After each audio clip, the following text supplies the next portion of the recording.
तुम्हा सर्वांना तर माहीत आहे आपल्या चॅनलवर पावसाळ्यात येणाऱ्या रानभाज्याची सिरीज सुरू आहे. तर आज मी बनवत आहे आंबाड्याची भाजी. नमस्कार मंडळी, मी वर्षा येवले माझ्या चॅनलवर तुमचं खूप मनापासून स्वागत करते. तर आंबाड्याची भाजी ही पावसाळ्यात मिळणारी अत्यंत चविष्ट आणि आरोग्यदायी रानभाजी आहे. आंबाड्याची पाने नैसर्गिकरित्या चवीला आंबट असतात. पावसाळ्याच्या दिवसात ही वनस्पती शेतात किंवा रानात आपोआप उगते. महाराष्ट्रातील खानदेश, विदर्भ, कोकण या भागात या भाजीचा जो वापर आहे तो वर्षानुवर्ष होत आला आहे.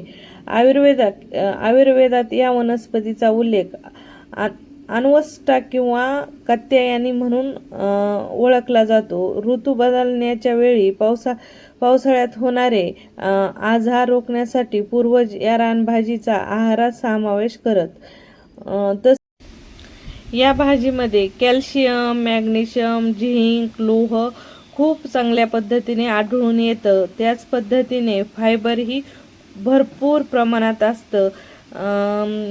अँटीऑक्सिडंट खूप चांगल्या पद्धतीने असतात आणि सगळ्यात जास्त म्हटलं तर याच्यामध्ये लोह आणि फायबर असतं. आणि फायबर जे आहे ते आपली पचनक्रिया सुरळीत ठेवायला मदत होतं. पावसाळ्याच्या तोंडावर येणारी ही भाजी एकदा दोनदा का होईना आपल्या रुटीनमध्ये असायलाच हवी. एक दोन वेळेस जरी आपण खाल्ली ना तरी आपली इम्युनिटी सिस्टम स्ट्रॉंग व्हायला खूप मदत होते.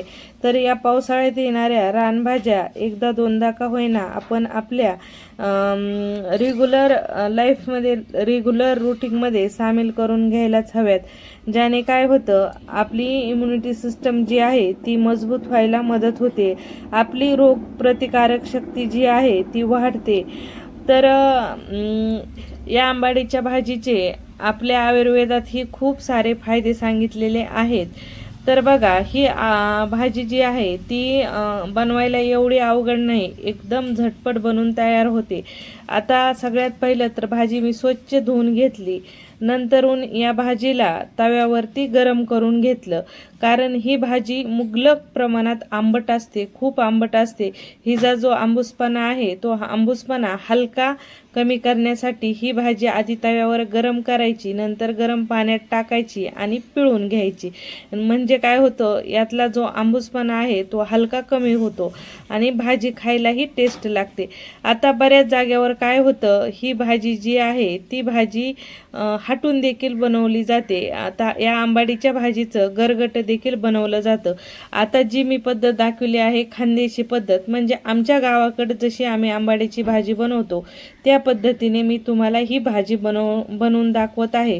आता बऱ्याच जाग्यावर हिचं गरगट देखील बनवलं जातं. आता गरगट एक दिवशी या भाजीच्या गरगट्याचीही रेसिपी मी तुम्हाला दाखवीन. पण सिंपल, साधी आणि खायलाही तेवढीच खमंग झटपट बनवायची ही पद्धत आहे. आणि अशाच पद्धतीने आमच्या घरी, आमच्या गावाकडे आम्ही ही आंबाड्याची भाजी बनवतो. तर आता पिळून घेतल्यानंतर हिला तिखट मीठ लावून घ्यायचं आहे. या भाजीला शेंगदाणे वगैरे घातले जात नाहीत. आता अशी सुकी करताना बऱ्याच जागेवर भिजवलेली हरभऱ्याची डाळ मात्र यात वापरली जाते. पण ज्याला आवडती त्याच्या आवडीनुसार याच्यात ती डाळ वापरली जाते. आता तुम्हाला याच्यात भिजलेली हरभऱ्याची डाळ वापरायची असली तर वापरू शकता. घंटाभर आधी पाण्यात भिजू घालायची आणि नंतर भाजीमध्ये टाकायची. तर बघा, आता तिखट मीठ भाजीला लावल्यानंतर तव्यावर तेल गरम करून घ्यायचं. नंतरून तव्यावर तुम्हाला मस्त 8-10 लसणाच्या पाकळ्या ज्या आहेत त्या नकलून घालून घ्यायच्या. लसणाचा कलर चेंज झाला की बारीक कट केलेला कांदा घालून घ्यायचा. कांदा छान 2-3 मिनिट आपल्याला तव्यावर परतून घ्यायचा आहे. जोपर्यंत कांद्याचा कलर चेंज होत नाही तोपर्यंत आपल्याला हा कांदा तव्यावर परतून घ्यायचा आहे. कांदा छान लालसर रंगावर परतून झाला की ज्या भाजीला आपण तिखट मीठ लावून ठेवलं होतं ती भाजी तव्यावर घालायची आणि छान 2-3 मिनिट उलट पुलट करून घ्यायची. 2-3 मिनिटातच ही भाजी खाण्यासाठी तयार होते. एवढी खमंग लागते आणि खूप टेस्टी लागते. ज्वारी बाजरीच्या भाकरीसोबत तर आणखीनच भारी लागते. तुम्हीही या पावसाळ्यात अशी ही आंबाड्याची भाजी एकदा नक्की ट्राय करून पहा. तुम्हाला रेसिपी कशी वाटली कमेंटमध्ये सांगायला विसरू नका. रेसिपी आवडली तर लाईक करायलाही विसरू नका. परत भेटू आणखीन अशाच नवीन रेसिपीसोबत. तोपर्यंत नमस्कार.